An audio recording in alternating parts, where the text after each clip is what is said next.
Hello, कैसे हैं आप सभी लोग? तो आज हम बात करेंगे ह्यूमन हेल्थ एंड डिजीज का एक most important topic that is protozoal disease. तो आज हम डिफरेंट डिफरेंट टाइप्स के प्रोटोजोअल डिजीज, उसके पैथोजेंस यानी जो डिजीज कॉज करते हैं, इसके अलावा उसके सिम्टम्स और उसके मोड ऑफ इन्फेक्शन यानी वो कैसे फैलते हैं। तो ये सब आज हमें इन डिटेल देखेंगे। तो ये जो टॉपिक है ये class 12th and NEET exam की पॉइंट ऑफ व्यू से काफी इंपॉर्टेंट है। तो प्लीज इस वीडियो के एंड तक बने रहिए क्योंकि ये टॉपिक काफी इंटरेस्टिंग और इजी होने वाला है। तो चलो शुरू करते हैं without any wasting of time अपना टॉपिक। और आज का टॉपिक है हमारा प्रोटोजोअल डिजीज, यानी जो प्रोटोजोआ से कोज होने वाली जो बीमारियां होती हैं उन्हें प्रोटोजोअल डिजीज कहते हैं। जिसमें जो पहला डिजीज है दैट इज अमोइबियसिस। अमोइबियसिस की अगर बात करें तो ये एक टाइप का प्रोटोजोअल डिजीज है। और ये जिस प्रोटोजोआ से होता है, ये जिस प्रोटोजोआ से होता है उसका नाम है Entamoeba and amoeba histolytica. क्या नाम है इसका? Entamoeba histolytica. तो इस बात को ध्यान रखेंगे कि जो अमोइबियसिस है ये एक टाइप का प्रोटोजोअल डिजीज है और ये जिस प्रोटोजोआ से होता है उसका नाम है आंट अमीबा हिस्टोलिटिका। अभी प्रोटोजोआ क्या है? प्रोटोजोआ एक यूनिसेलुलर यूकेरियोटिक ऑर्गेनिज्म होता है जो कि किंगडम प्रोटिस्टा से बिलोंग करता है। तो इस बात को ध्यान रखें। तो अमोबियसिस क्या है? एक प्रोटोजोअल डिजीज। और इसका जो पैथोजन है यानी इसका जो प्रोटोजोआ है वो क्या है? Entamoeba histolytica. Most important point है तो इसे जरूर याद रखें। नाउ इसकी अगर बात करें होस्ट की, यानी कि जो अमोबियसिस का जो पैथोजन है आंट अमीबा हिस्टोलिटिका, ये ह्यूमन की बॉडी के किस पार्ट को अफेक्ट करता है, यानी ये ह्यूमन की बॉडी के किस पार्ट में रहता है? तो ये मेनली ह्यूमन की बॉडी के स्मॉल इंटेस्टाइन को अफेक्ट करता है। किसको? स्मॉल इंटेस्टाइन को ये अफेक्ट करता है। यानी कहने का मतलब ये है कि जो अमोबियसिस का जो पैथोजन है आंट अमीबा हिस्टोलिटिका, ये ह्यूमन की बॉडी के स्मॉल इंटेस्टाइन में रहता है, वहां रहकर न्यूट्रिशन लेता है। न्यूट्रिशन लेने के बाद ये एसेक्सुअल रिप्रोडक्शन करके अपने नंबर को ये बढ़ाता है, अपने नंबर्स को ये बढ़ाता है, जिससे बॉडी में क्या होते हैं? अमोबियसिस के सिम्टम्स शो होते हैं। तो अगर इसके सिम्टम्स की बात करें तो अमोबियसिस का जो मेन सिम्टम वो ये है कि अमोबियसिस में क्या होता है कि जो इसका पैथोजन है आंट अमीबा हिस्टोलिटिका, इसके नंबर्स बढ़ जाते हैं स्मॉल इंटेस्टाइन में एसेक्सुअल रिप्रोडक्शन करने की वजह से। जिसकी वजह से क्या होता है? इसमें एब्डोमिनल पेन होता है, यानी पेट में दर्द। एब्डोमिनल पेन के अलावा इसमें कॉन्स्टिपेशन हो जाता है, यानी कब्ज। क्या हो जाता है? कॉन्स्टिपेशन। इसके अलावा इसमें क्या होता है? डायरिया भी होता है, यानी लूज मोशंस। क्या? डायरिया। तो इस बात को ध्यान रखेंगे, ठीक है ना। नाउ इसके अगर बात करें मोड ऑफ इन्फेक्शन की, यानी ये बीमारी फैलती कैसे है, तो इसके अगर मोड ऑफ इन्फेक्शन की बात करें तो इसका जो मोड ऑफ इन्फेक्शन है, मोड ऑफ इन्फेक्शन वो होता है that is contaminated food and water. अब ये क्या होता है? Contaminated food and water. अब ये क्या है? तो देखो मैंने जैसा ही बताया कि जो अमोबियसिस का जो पैथोजन है ये ह्यूमन बॉडी के स्मॉल इंटेस्टाइन में रहता है, वहां रहकर न्यूट्रिशन लेता है, फिर एसेक्सुअल प्रोडक्शन करके अपने नंबर्स को बढ़ाता है। तो उनमें से कुछ आंट अमीबा हिस्टोलिटिका ऐसे होते हैं जो कि ह्यूमन बॉडी की जो फेसिस होती हैं, फेसिस यानी पोटी, उस फेसिस के थ्रू क्या होते हैं? ये बॉडी से बाहर निकल जाते हैं, ठीक है। और जब इस फेसिस पे जब कोई मक्खी आके बैठती है या कोई जब अदर मॉस्किटो या फिर कोई अदर फ्लाई आके जब इस पे बैठती है फेसिस पर, तो इस फेसिस में क्या है? अमोबियसिस का पैथोजन आंट अमीबा हिस्टोलिटिका है। तो उससे क्या होता है कि जब कोई मक्खी इस पे आके बैठेगी, ठीक है, तो फेसिस में प्रेजेंट जो पैथोजन है वो मक्खी की बॉडी से चिपक जाएगा। और जब वो मक्खी या फ्लाई किसी हेल्दी फूड या वाटर पे जाके बैठेगी तो वो मक्खी या फ्लाई क्या करेगी? उसकी बॉडी से जो चिपका हुआ जो आंट अमीबा हिस्टोलिटिका है वो उस हेल्दी फूड एंड वाटर में रिलीज कर देगा, जिससे वो healthy food and water infected हो जाएगा। उसी को कॉन्टेमिनेटेड फूड एंड वाटर कहते हैं। और जब इस कॉन्टेमिनेटेड फूड एंड वाटर को जब कोई ह्यूमन खाएगा तो इससे क्या होगा कि जो अमोबियसिस का जो पैथोजन है वो उस हेल्दी पर्सन के अंदर एंटर कर जाएगा और उसके अंदर जाते ही एसेक्सुअल प्रोडक्शन करके अपने नंबर को बढ़ा लेगा, जिससे क्या होगा? बॉडी में सिम्टम्स शो होने लगेंगे और इसी बीमारी को अमोबियसिस कहते हैं। तो इस बात को ध्यान रखना है सिंपल सी लाइन में कि ये एक प्रोटोजोअल डिजीज है और ये जिस प्रोटोजोआ से होती है उसका नाम है आंट अमीबा हिस्टोलिटिका। ये ह्यूमन बॉडी की स्मॉल इंटेस्टाइन को होस्ट करता है, यानी वहां पे रहता है, वहां पे रहकर ये न्यूट्रिशन लेता है, एसेक्सुअल रिप्रोडक्शन करता है, अपने नंबर्स को बढ़ाता है, जिसकी वजह से क्या होता है, एब्डोमिनल पेन होता है, कॉन्स्टिपेशन होता है, डायरिया होता है, और ये कॉन्टेमिनेटेड फूड एंड वाटर से स्प्रेड होते हैं। तो एक बार इसका स्क्रीनशॉट ले सकते हैं, फिर बढ़ते हैं नेक्स्ट डिजीज की तरफ। तो यहाँ पे जो नेक्स्ट डिजीज है हमारा, that is malaria, that is malaria. तो मलेरिया की अगर बात करें नंबर 2, तो मलेरिया जो है ये भी एक तरह का प्रोटोजुअल डिजीज है, यस, और ये जिस प्रोटोजुआ से होता है उसका नाम है प्लाज्मोडियम। हालांकि हमने प्लाज्मोडियम की जो लाइफ साइकिल है, प्लाज्मोडियम की लाइफ साइकिल को हमने लास्ट वीडियो में डिस्कस किया था, ठीक है, तो मैं उस वीडियो का लिंक इस वीडियो के डिस्क्रिप्शन में दे दूंगा, तो उस वीडियो को जरूर देखें, मोस्ट इंपोर्टेंट है। आज हम इसके सिम्टम्स देखेंगे। तो मलेरिया क्या है, एक तरह का प्रोटोजुअल डिजीज, और ये जिस प्रोटोजुआ से होता है उसका नाम है प्लाज्मोडियम।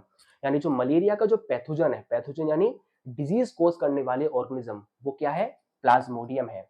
और प्लाज्मोडियम क्या है, एक तरह का प्रोटोजुआ।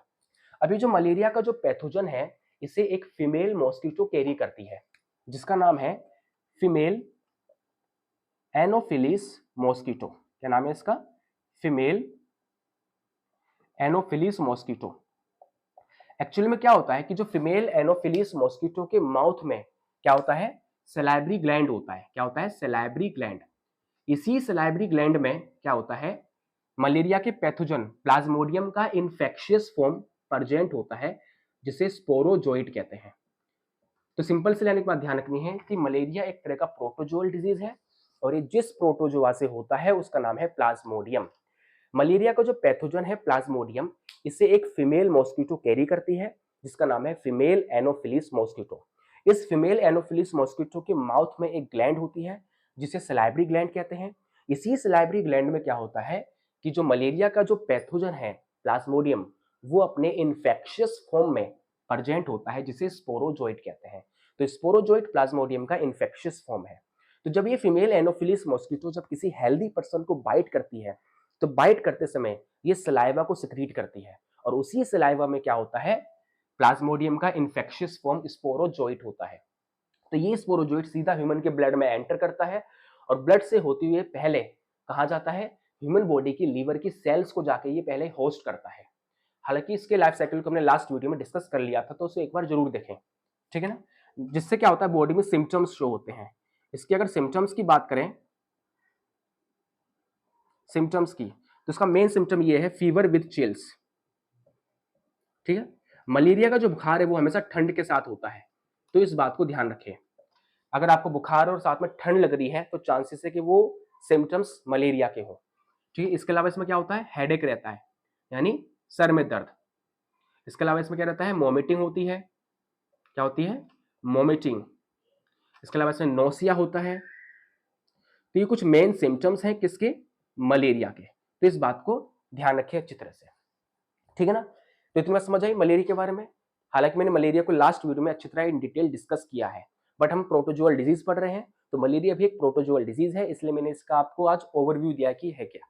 तो स्क्रीनशॉट ले सकते हैं, फिर बढ़ते हैं नेक्स्ट प्रोटोजुअल डिजीज की तरफ। तो जो नेक्स्ट प्रोटोजुअल डिजीज है हमारे यहाँ पे, most important, that is giardiasis, that is giardiasis. Third one जो है दैट इज गायरडियासिस। गायरडियासिस की अगर बात करें तो ये भी एक तरह का प्रोटोजुअल डिजीज है, और ये जिस प्रोटोजुआ से होता है उसका नाम है गायरडिया इंटेस्टिनेलिस। क्या नाम है इसका, गायरडिया इंटेस्टिनेलिस, गायरडिया इंटेस्टिनेलिस। तो इस बात को ध्यान रखेंगे कि गायरडियासिस एक प्रोटोजुअल डिजीज है, और ये जिस प्रोटोजुआ से होती है उसका नाम है गायरडिया इंटेस्टिनेलिस। ये जो गायरडियासिस का जो पैथोजन है गायरडिया इंटेस्टिनेलिस, ये ह्यूमन की बॉडी के स्मॉल इंटेस्टाइन का जो अपर पार्ट है, जिसे ड्यूडेनम कहते हैं, इसको हम क्या कहते हैं, ड्यूडेनम, इसको ये अफेक्ट करता है, यानी होस्ट करता है, ड्यूडेनम ऑफ स्मॉल इंटेस्टाइन। तो इस बात को ध्यान रखेंगे, यानी कि जो गायरडियासिस का जो पैथोजन है गायरडिया इंटेस्टिनेलिस, ये ह्यूमन की बॉडी के स्मॉल इंटेस्टाइन का जो अपर पार्ट है, जिसे ड्यूडेनम कहते हैं, इसको ये मेनली अफेक्ट करता है, होस्ट करता है। यानी कि जो पैथोजन है गायरडिया इंटेस्टिनेलिस, ये ह्यूमन की बॉडी के स्मॉल इंटेस्टाइन के ड्यूडेनम में रहता है, वहां रहकर ये न्यूट्रिशन लेता है, ठीक है, रिप्रोडक्शन करता है, और रिप्रोडक्शन करके अपने नंबर्स को बढ़ाता है, जिससे बॉडी में क्या होते हैं, गायरडियासिस के सिम्टम्स शो होते हैं। तो इसका सिम्टम्स की अगर बात करें तो इसका सबसे मोस्ट इंपोर्टेंट जो सिम्टम है वो ये है मिल्ड डायरिया। इसमें क्या होता है? मिल्ड डायरिया होता है, मिल्ड डायरिया। तो ये इसका मेन सिम्टम है, इसमें लूज मोशंस हो जाते हैं, तो इस बात को ध्यान रखेंगे। नाउ इसके अगर मोड ऑफ इन्फेक्शन की बात करें, मोड ऑफ इन्फेक्शन की, तो ये फैलता कैसे है? तो ये भी क्या होता है, हमारे कॉन्टेमिनेटेड फूड, क्या कॉन्टेमिनेटेड फूड एंड वाटर से ये फैलता है। तो इस बात को ध्यान रखेंगे, कॉन्टेमिनेटेड फूड एंड वाटर से। कैसे? देखो, गाइडियसिस का जो पैथोजन है गाइडिया इंटेस्टिनलिस, ये ह्यूमन बॉडी के स्मॉल इंटेस्टाइन का जो अपर पार्ट है जिसे ड्यूडेनम कहते हैं, यहाँ पे ये रहता है, यानी इसको ये होस्ट करता है, वहां रहकर न्यूट्रिशन लेता है, न्यूट्रिशन लेने के बाद ये रिप्रोडक्शन करता है और रिप्रोडक्शन करके अपने नंबर्स को बढ़ा लेता है। ठीक है, जहां पे कुछ गाइडिया इंटेस्टिनलिस के जो पैथोजन है वो ह्यूमन बॉडी के फेसिस के थ्रू, किसके थ्रू? वही फेसिस के थ्रू बॉडी से आउट होता है, फेसिस के थ्रू यानी वेस्ट मटेरियल के थ्रू बॉडी से आउट होता है। और जब इस फेसिस पे कोई मक्खी आके बैठती है, ठीक है, तो इस फेसिस में प्रेजेंट जो गाइडिया इंटेस्टिनलिस का जो पैथोजन है, ठीक है, वो उस मक्खी की बॉडी से स्टिक कर जाता है, चिपक जाता है। और जब ये मक्खी किसी हेल्दी फूड एंड वाटर पे जाके बैठती है तो इस पैथोजन को वो रिलीज कर देती है, समझ लो ना, जिससे वो healthy food and water infected हो जाता है। उसी को कॉन्टेमिनेटेड फूड एंड वाटर कहते हैं। और जब इस कॉन्टेमिनेटेड फूड एंड वाटर को जब कोई हेल्दी पर्सन खाता है तो इसके थ्रू क्या होता है, जो गाइडियसिस का जो पैथोजन है वो उसके बॉडी में एंटर कर जाता है, तो इस तरह से फैलता है। तो गाइडियसिस एक प्रोटोजोअल डिजीज है और ये जिस प्रोटोजोआ से होता है उसका नाम है गाइडिया इंटेस्टिनलिस। ये ह्यूमन बॉडी की स्मॉल इंटेस्टाइन के ड्यूटेनम को होस्ट करता है। सिम्टम्स की बात करें तो इसका जो मेन सिम्टम है इसमें मिल्ड डायरिया होता है। क्या होता है? Mild diarrhoea. ठीक है ना। मोड ऑफ इन्फेक्शन की बात करें तो ये कॉन्टेमिनेटेड फूड एंड वाटर से फैलता है। तो इसे अपने नोटबुक में जरूर लिखें। तो एक बार इसका स्क्रीनशॉट ले सकते हैं। फिर बढ़ते हैं नेक्स्ट और आखिरी डिजीज की तरफ, और ये भी काफी इंपॉर्टेंट है, दैट इज ट्रिपनोसोमियासिस। फोर्थ नंबर की है, दैट इज ट्रिपेनोसोमियासिस। ट्रिपनोसोमियासिस की अगर बात करें तो ट्रिपनोसोमियासिस ये भी एक प्रोटोजोअल डिजीज है और ये जिस प्रोटोजोआ से होता है उसका नाम है ट्रिपेनोसोमा। क्या नाम है इसका? ट्रिपेनोसोमा गैम्बियनसे। ट्रिपेनोसोमा गैम्बियनसे। गैम्बियनसे जो है ना, ये ट्रिपेनोसोमा की एक स्पीशी है जो बहुत फेमस स्पीशी है। तो इस बात को ध्यान रखेंगे कि ट्रिपेनोसोमियासिस ये एक प्रोटोजोअल डिजीज है और ये जिस प्रोटोजोआ से होती है उसका नाम है ट्रिपेनोसोमा गैम्बियनसे। ठीक है ना। अभी जो ट्रिपेनोसोमियासिस का जो पैथोजन है ट्रिपेनोसोमा गैम्बियनसे, इसे एक फ्लाई, एक मक्खी कैरी करती है जिसका नाम है सीसी फ्लाई। क्या नाम है इसका? CC fly. ठीक है, क्या नाम है इसका? CC fly. यानी जो सीसी फ्लाई है ना, यही सीसी फ्लाई क्या करती है, ट्रिपनोसोमियासिस के पैथोजन ट्रिपनोसोमा को कैरी करती है। और इसी सीसी फ्लाई के थ्रू क्या होते हैं, ये ह्यूमंस में जो इसका जो पैथोजन है वो फैलता है। ठीक है ना। नाउ ये जो ट्रिपनोसोमियासिस का जो पैथोजन है ट्रिपनोसोमा गैम्बियनसे, ये भी ह्यूमन बॉडी के स्मॉल इंटेस्टाइन को होस्ट करता है। किसको होस्ट करता है? ह्यूमन बॉडी के स्मॉल इंटेस्टाइन को होस्ट करता है। ठीक है ना। ना इसके सिम्टम्स की बात करें तो क्या करेगा, ये ह्यूमन बॉडी के स्मॉल इंटेस्टाइन को होस्ट करेगा, वहां पे रहेगा, ठीक है, न्यूट्रिशन लेगा, अपने नंबर्स को बढ़ाएगा सेक्सुअल रिप्रोडक्शन करके। ठीक है ना। और जिससे क्या होंगे, सिम्टम्स शो होंगे। तो सिम्टम्स की अगर बात करें इसके, तो इसका जो मेन सिम्टम है ट्रिपनोसोमियासिस का, दैट इज हाई फीवर। इसमें क्या रहता है? हाई फीवर रहता है। ठीक है। इसके अलावा क्या होती है? स्वेलिंग इन नेक, गर्दन में सूजन सी हो जाती है, स्वेलिंग इन नेक। ठीक है ना। इसके अलावा इसमें और भी सिम्टम्स हैं, जैसे अनेमिया हो जाता है, इसमें खून की कमी, ये सब। तो ये है हमारे सिम्टम्स किसके? ट्रिपनोसोमियासिस के। और एक मोस्ट इंपोर्टेंट बात क्या, कि जो ट्रिपनोसोमियासिस का जो पैथोजन है ट्रिपनोसोमा गैम्बियनसे, इसकी जो लाइफ साइकिल है वो डाइजेनेटिक होती है। यानी इसे अपनी लाइफ साइकिल कंप्लीट करने के लिए 2 होस्ट की रिक्वायरमेंट होती है। पहला होस्ट होता है CC fly mosquito, sorry CC fly, और दूसरा होता है ह्यूमन यानी हायर वर्टिब्रेट्स।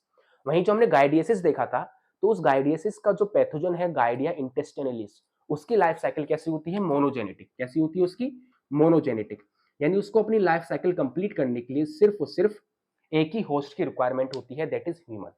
ठीक है, तो इस बात को ध्यान रखेंगे कि गायरिडिया इंटेस्टिनलिस और ट्रिपनोसोमियासिस का जो पैथोजन है ट्रिपनोसोमा गैम्बियंस है, इन दोनों को ह्यूमन के बॉडी का एंडोपैरासाइट कहा जाता है, क्योंकि ये ह्यूमन के बॉडी के अंदर रहकर ही अपना न्यूट्रिशन लेते हैं और रिप्रोडक्शन करते हैं। तो इस बात को ध्यान रखेंगे। और ये है सिम्टम्स इसके, high fever, swelling in neck and anaemia. ठीक है, और ये बॉडी के किस पार्ट को होस्ट करता है, स्मॉल इंटेस्टाइन को। इसके पैथोजन को कौन कैरी करता है, एक मक्खी जिसका नाम है सीसी फ्लाई। और सबसे इंपॉर्टेंट बात कि ट्रिपनोसोमियासिस का जो पैथोजन है ये सबसे ज्यादा अफ्रीका साइड में पाया जाता है, और इसलिए ये बीमारी सबसे ज्यादा अफ्रीका साइड में रहने वाले जो पीपल्स हैं उनमें होती है। तो इस बात को ध्यान रखेंगे। तो ये है कुछ इंपॉर्टेंट प्रोटोजोअल डिजीज जो क्लास 12 एंड नीट एग्जाम के पॉइंट ऑफ व्यू से काफी इंपॉर्टेंट है। तो एक बार इसे जरूर देखें। अगर ये वीडियो अच्छा लगा हो तो इसे लाइक एंड सब्सक्राइब जरूर करें। Thank you so much. Screenshot ले सकते हैं एक बार इसका।